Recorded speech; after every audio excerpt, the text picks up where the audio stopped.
கொண்டு நாம் கேட்க வேண்டும். இப்போ இந்த 5 நாட்கள் வேதாகம பாடம் நடக்கப் போகிறது. 5 நாட்களும் யோசுவாவை பற்றியே பேசுவேனா, அல்லது ஒரு சில 2-3 நாட்களில் யோசுவாவை முடித்துவிட்டு வேறு ஏதாவது கற்றுக் கொடுப்பேனா எனக்கு தெரியாது. அது போகிற விடயத்தை பொறுத்து, எவ்வளவு ஆழமாக போகிறேன் என்பதனை பொறுத்து இருக்கிறது. மிகவும் ஆழமாக நான் போக மாட்டேன். ஆனால் ஓரளவு ஆழமாக போகாவிட்டால் பிரயோஜனமும் கிடையாது. ஆகவே இந்த பாடத்தை நீங்கள் நேரடியாக கேட்கிறவர்களும் சரி, பிறகு ஒளிப்பதிவு செய்து அதை கேட்கிறவர்களும் சரி, உங்களுக்கு ஒரு விடயத்தை நான் சொல்ல விரும்புகிறேன். மிகவும் கவனமாக கேட்டுக்கொள்ளுங்கள். என்னவென்றால், இந்த படிப்பை கேட்கின்ற, இந்த செய்தியை கேட்கின்ற உங்களில் பல வித்தியாசமானவர்கள் இருந்து படிக்கிறீர்கள், அப்படித்தானே? ஒரு சிலர் வேதாகம கல்லூரிகளுக்கு போய் படித்து கொடுக்கின்ற ஆசான்கள் எல்லாம் இருக்கிறீர்கள். இன்னும் ஒரு சிலர் பல வருடங்களாக கிறிஸ்தவர்களாக இருந்து வேதத்தை கரைத்து குடித்த முதிர்ச்சி அடைந்த கிறிஸ்தவர்கள் இருக்கிறீர்கள். அதே நேரம் ஓரளவு முதிர்ச்சி அடைந்த கிறிஸ்தவர்களும் இருக்கிறீர்கள், புதிதான கிறிஸ்தவர்களும் இருக்கிறீர்கள், அப்படித்தானே? அத்தோடு வேத அறிவு நிறைய உள்ளவர்களும் உண்டு, பாண்டித்துவம் பெற்றவர்களும் உண்டு. இங்கு ஒருவேளை இல்லாவிட்டாலும் பிறகு இதை பார்க்கின்றவர்களில் எபிரேய மொழி தெரிந்த, கிரேக்க மொழி தெரிந்த வேத ஆராய்ச்சியாளர்கள், கலாநிதிகள், பெரிய பெரிய பட்டதாரிகள் உண்டு. அதே நேரம் ஆவியிலே பல வருடங்கள், என்னை விட பல வருடங்கள் கிறிஸ்தவர்களாக இருந்து ஊழியம் செய்கின்ற முதிர்ந்த கிறிஸ்தவர்கள் உண்டு. இப்போ நான் யாருக்கு கற்றுக் கொடுக்க வந்திருக்கிறேன்? எல்லாருக்கும் கற்றுக் கொடுக்க வந்திருக்கிறேன். அப்போ நான் பேசும்போது பேராசிரியர்களுக்கு மாத்திரம் நான் பேசினால், பேராசிரியர்களுக்கு மாத்திரம் தான் அது புரியும். மற்றவர்கள் என்ன பேசுகிறார் என்று புரியாமல் திகைப்பார்கள். ஆமாவா இல்லையா? அப்போ நான் பேசும் பொழுது புதிதாய் ரட்சிக்கப்பட்டு தேவனுடைய வார்த்தையை படிக்கின்ற ஆசையிலே, ஆவலிலே வந்திருக்கின்ற அந்த முதிர்ச்சி இல்லாதவர்களுக்கும் கற்றுக் கொடுக்க வேண்டும், அப்படித்தானே? அப்போ யாருக்காக விட்டு கொடுக்க வேண்டும்? நல்ல முதிர்ந்த கிறிஸ்தவர்கள் படிக்கட்டும், பேராசிரியர்கள் படிக்கட்டும், கல்விமான்கள் படிக்கட்டும், நமக்கு அவ்வளவு தெரியாது, ஆகவே மக்கு மாதிரி வந்து உட்கார்ந்து இருந்துவிட்டு அவர்களுக்கு மாத்திரம் புரியட்டும், நமக்கு புரிய தேவையில்லை என்று அந்த புதிய கிறிஸ்தவர்கள், முதிர்ச்சி அடையாத கிறிஸ்தவர்கள் விட்டு கொடுக்க வேண்டுமா? அல்லது நமக்குத்தான் படிப்பு இருக்கிறதே, நமக்குத்தான் முதிர்ச்சி இருக்கிறதே, நமக்குத்தான் அறிவு இருக்கிறதே,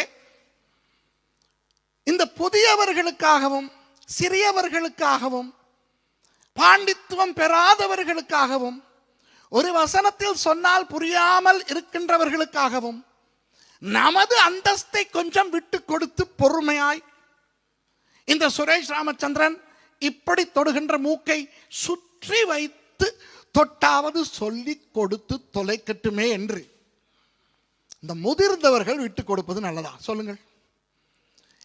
யாருக்காக விட்டு கொடுக்க வேண்டும்? முதிர்ந்தவர்கள், கல்விமான்கள், ஆவியிலே வளர்ந்தவர்கள் மற்றவர்களுக்காக விட்டு கொடுக்க வேண்டும். என்னுடைய செய்திகளை யூடியூபிலே பார்த்துவிட்டு கமெண்ட் சொல்லுகிறவர்களில் சிலர் உண்டு. ஏன் சுற்றி வளைத்து நீளமான உதாரணங்களை எல்லாம் கொடுத்து பேசுகிறீர்கள் என்று சில பேர் சொல்லுவார்கள்.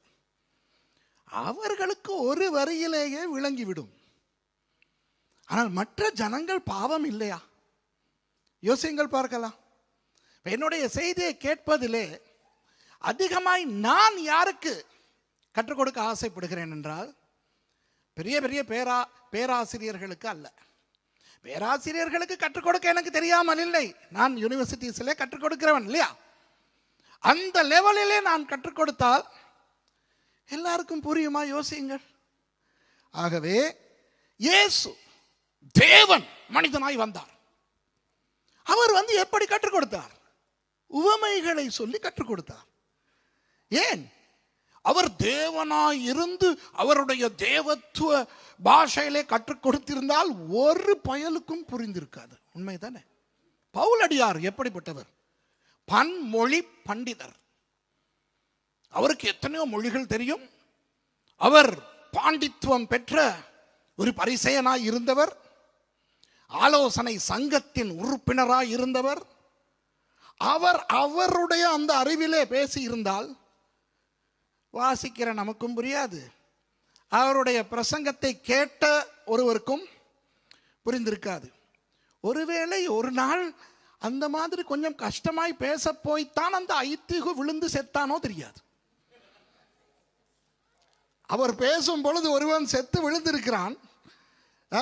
ஏதோ பவுல் என்றபடினால் உயிரை கொடுத்து விட்டார், நானா இருந்தால் ஓட்டம் பிடித்திருப்பேன். ஐயோ, என் பிரசங்கத்தை கேட்டு ஒருவர் செத்து விட்டார் என்றால் அதற்கு பிறகு நான் அங்கே இருக்க மாட்டேன்.